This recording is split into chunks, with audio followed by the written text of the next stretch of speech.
ನಮಸ್ತೆ ವೀಕ್ಷಕರೇ, ಮೆಂಡು ನ್ಯೂಸ್ ನೆಟ್ವರ್ಕಿಗೆ ಸ್ವಾಗತ. ನಾನು ನಿಮ್ಮ ದಿವ್ಯಾ. ಇಂದಿನ ಪ್ರಮುಖ ಸುದ್ದಿಗಳನ್ನು ನೋಡೋಣ. ನಾಗೇಂದ್ರ ಬಂಧನ ಸಾಧ್ಯತೆ. ರಾಜ್ಯದಲ್ಲೇ ತೀವ್ರ ಸಂಚಲನ ಸೃಷ್ಟಿಸಿರುವಂತಹ ಮಹರ್ಷಿ ವಾಲ್ಮೀಕಿ ನಿಗಮದ ಅಕ್ರಮ ಹಣ ವರ್ಗಾವಣೆ.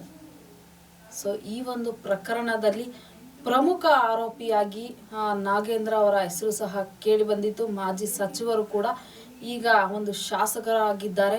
ಸಚಿವ ಸ್ಥಾನಕ್ಕೆ ಸ್ವತಃ ಅವರೇ ರಾಜೀನಾಮೆ ಸಹ ಕೊಟ್ಟಿದ್ರು ಈ ಒಂದು ಹೆಸರು ಕೇಳಿ ಬಂದ ನಂತರ. ಇದೇ ಒಂದು ಪ್ರಕರಣದಲ್ಲಿ ಆಲ್ರೆಡಿ 2 ದಿನಗಳಿಂದ SIT ತನಿಖೆ ಸಹ ಮಾಡ್ತಾ ಇದೆ.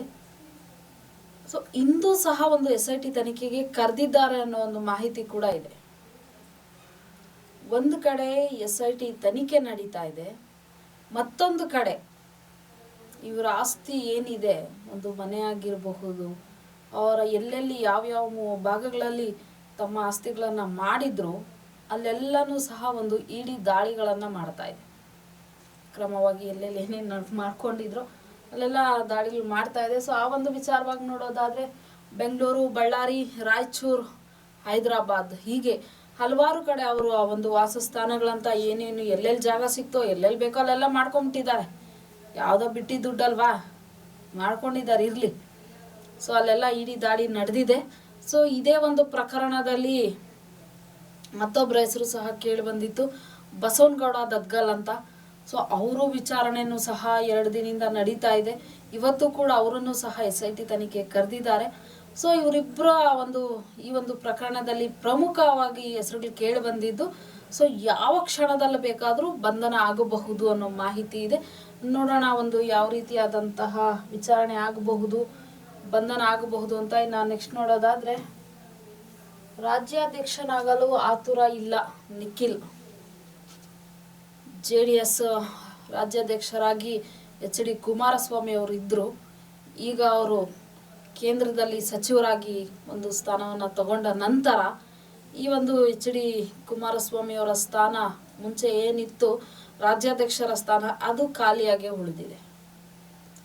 ಆ ಒಂದು ಸ್ಥಾನಕ್ಕೆ ಅವರ ಮಗ ನಿಖಿಲ್ ಕುಮಾರ್ ಅವರನ್ನ ಮಾಡಬೇಕು ಅನ್ನೋ ಒಂದು ಮಾತುಕತೆಗಳು ಕೇಳಿ ಬರ್ತಾ ಇತ್ತು. ಇದರ ವಿಚಾರವಾಗಿ ನಿಖಿಲ್ ರವರು ದೇವೇಗೌಡರ ಮೊಮ್ಮಗನಾಗಿ ಅಥವಾ ಕುಮಾರಸ್ವಾಮಿ ಅವರ ಮಗನಾಗಿ ನನಗೆ ಆ ಒಂದು ಸ್ಥಾನ ಬೇಡ, ನನ್ನದೇ ಆದಂತಹ ಒಂದು ವಿಷನ್ ಅನ್ನೋದಿದೆ. ಆ ವಿಷನ್ ನಾನು ಏನು ಹಾಕೊಂಡಿದ್ದೀನಿ ಅದರ ಪ್ರಕಾರ ನಾನು ನನ್ನ ಕೆಲಸಗಳನ್ನು ಮಾಡಿ ತೋರಿಸ್ತೀನಿ, ಆಗ ನನ್ನನ್ನು ಜನ ಗುರುತಿಸ್ಲಿ. ಅದು ಬಿಟ್ಟು ಯಾರೋ ಒಬ್ಬ ಮಗನಾಗಿ ಮೊಮ್ಮಗನಾಗಿ ನನಗೆ ಆ ಸ್ಥಾನ ಬೇಡ, ನನಗೆ ಯಾವುದೇ ರೀತಿಯಾದಂತಹ ಆ ಒಂದು ಸ್ಥಾನಕ್ಕೆ ಆತುರ ಅನ್ನೋದು ಇಲ್ಲ ಅನ್ನೋ ರೀತಿಯಾಗಿ ಹೇಳಿದ್ದಾರೆ. ನೋಡೋಣ ಆ ಒಂದು ಸ್ಥಾನ ಯಾರಿಗೆ ಸಿಗಬಹುದು ಅಂತ. ಸಿದ್ದು ಪತ್ನಿಗೆ ಸಿಗಬೇಕಾಗಿದ್ದು 2 ಸೈಟ್ ಆದರೆ ಕೊಟ್ಟಿರುವುದು ಮಾತ್ರ 14 ಸೈಟ್. ಮೂಡ ಹಗರಣ, ಮೂಡ ಸೈಟ್ ಹಂಚಿಕೆ ವಿಚಾರವಾಗಿ ಒಂದು ಅತಿ ಹೆಚ್ಚಾಗಿ ನಡ್ಕೊಂಡು ಅವ್ಯವಹಾರ ಆಗಿದೆ ಅನ್ನೋ ಒಂದು ಮಾತುಗಳು ಕೇಳಿ ಬಂತು. ಅದರಲ್ಲಿ ಸಿದ್ದರಾಮಯ್ಯ ಅವರು ಅವರ ಪತ್ನಿಗೆ 2 ಸೈಟ್ ಮಾತ್ರ ಕೊಡಬೇಕಿತ್ತು, ಆದರೆ 14 ಸೈಟ್ಗಳಿಗೆ ಯಾಕೆ ಅವರಿಗೆ ಹಂಚಿಕೆ ಆಗಿದೆ ಅನ್ನೋ ರೀತಿಯಾಗಿ BY ವಿಜಯೇಂದ್ರ ಅವರು BJPಯ ರಾಜ್ಯಾಧ್ಯಕ್ಷರು ಅವರು ಈಗ ಒಂದು ಕಿಡಿಯನ್ನು ಕಾರ್ತಾ ಇದ್ದಾರೆ.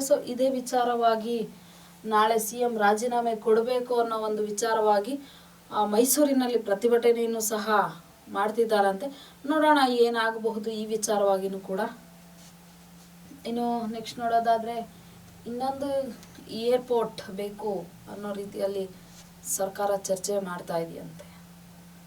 ಈ ಒಂದು ವಿಮಾನ ನಿಲ್ದಾಣಗಳ ಸಮಿತಿ ಏನಿತ್ತು ಅದು ಕೆಂಪೇಗೌಡ ಏರ್ಪೋರ್ಟ್ ನಿಲ್ದಾಣ ಆದ ನಂತರ 2033ರವರೆಗೂ ಸುಮಾರು 150 ಕಿಲೋಮೀಟರ್ ಸುತ್ತಳತೆಯಲ್ಲಿ ಯಾವುದೇ ರೀತಿಯಾದಂತಹ ಒಂದು ವಿಮಾನ ನಿಲ್ದಾಣ ಆಗಬಾರದು ಅನ್ನೋ ಒಂದು ಷರತ್ತು ಕೂಡ ಇತ್ತು. ಆದರೆ ಈಗಿನ್ನು 2024 2033 ಬರೋದಕ್ಕೆ ಇನ್ನು 9 ವರ್ಷ ಬಾಕಿ ಇದೆ. ಆದರೆ ಈಗಲೇ ಯಾಕೆ ವಿಮಾನ ನಿಲ್ದಾಣ ಅನ್ನೋದು ಕೆಲವರು ಪ್ರಶ್ನೆ ಮಾಡ್ತಾ ಇದ್ದಾರೆ.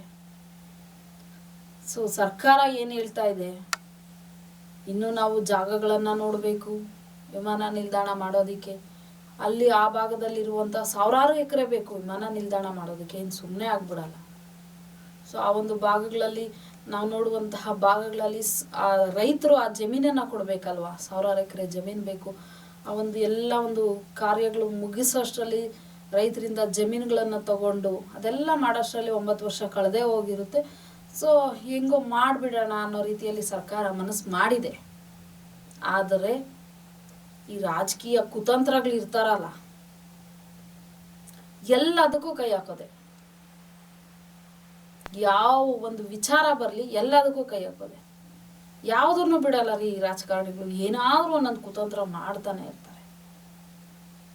ಒಂದಷ್ಟು ಜನ ನಮಗೆ ಬೇಕು, ಇನ್ನೊಂದಷ್ಟು ಜನ ನಮಗೆ ಬೇಕು. DK ಶಿವಕುಮಾರ್ ಅವರು ರಾಮನಗರವನ್ನು ಬೆಂಗಳೂರು ದಕ್ಷಿಣ ಹೆಸರಿಡಬೇಕು ಅಂತ ಅವರು ಆ ಒಂದು ಭಾಗದಲ್ಲೇ ವಿಮಾನ ನಿಲ್ದಾಣ ಬರಬೇಕು ಅಂತ ಈಗ ಕೂತಿದ್ದಾರೆ. ಇನ್ನು ಪರಮೇಶ್ವರ್ ಅವರು ತುಮಕೂರು ಅವರು, ಸೊ ನಮ್ಮ ಭಾಗಕ್ಕೆ ವಿಮಾನ ನಿಲ್ದಾಣ ಬರಬೇಕು ಅಂತ ಅವರು. ಹೀಗೆ ಇನ್ನೊಂದಷ್ಟು ಜನ ನಮ್ಮ ಭಾಗಕ್ಕೆ ಹಿಂಗೆ ಅದರಲ್ಲೂ ಕಿತ್ತಾಡ್ತಾರೆ. ನಮ್ಮ ಭಾಗಕ್ಕೆ ಬರಲಿ ವಿಮಾನ ನಿಲ್ದಾಣ. ನೋಡೋಣ ಸರ್ಕಾರ ಯಾವ ಭಾಗಕ್ಕೆ ಈ ಒಂದು ವಿಮಾನ ನಿಲ್ದಾಣವನ್ನು ಮಂಜೂರು ಮಾಡ್ಬೋದು ಅಂತ. ಯಾಕಂದರೆ ಮಾಗಡಿ ಆಗುತ್ತೋ ಅಥವಾ ಬಿಡದಿ ಕಡೆ ಬರುತ್ತೋ ಇಲ್ಲ ತುಮಕೂರಿಗೆ ಬರುತ್ತೋ, ಯಾವ ಭಾಗಕ್ಕೆ ಬರುತ್ತೋ ಇನ್ನೂ ಗೊತ್ತಿಲ್ಲ. ರೈತರ ಸಪೋರ್ಟ್ ಬೇಕೇ ಬೇಕು. ಸರ್ಕಾರ ಏನು ಆ ಒಂದು ರೈತರ ಜಮೀನಿಗೆ ದುಡ್ಡನ್ನು ಫಂಡ್ ಏನು ಕೊಡ್ತಾರೆ, ಆ ಫಂಡ್ ಕೊಟ್ಟು ಕೊಂಡ್ಕೊಳ್ತಾರೆ. ಅದಕ್ಕೆ ರೈತರು ಮನಸ್ಸು ಮಾಡಿ ರೈತರು ಜಮೀನು ಕೊಟ್ಟಾಗ ಮಾತ್ರ ಇದೆಲ್ಲವೂ ಸಾಧ್ಯ. ನೋಡೋಣ ಯಾವ ಭಾಗಕ್ಕೆ ಈ ಒಂದು ಅದೃಷ್ಟ ಒಲಿದು ಬರುತ್ತೆ, ಯಾವ ಭಾಗದಲ್ಲಿ ವಿಮಾನ ನಿಲ್ದಾಣ ಆಗಬಹುದು ಅಂತ. ಇದಾಗಿತ್ತು ಈ ಕ್ಷಣದ ಪ್ರಮುಖ ಸುದ್ದಿಗಳು. ನಿರಂತರ ಸುದ್ದಿಗಾಗಿ ನೋಡ್ತಾ ಇರಿ ಮೆಂಡು ನ್ಯೂಸ್ ನೆಟ್ವರ್ಕ್. ಮೆಂಡು ನ್ಯೂಸ್ ನೆಟ್ವರ್ಕ್, ಸತ್ಯದ ಕನ್ನಡಿ.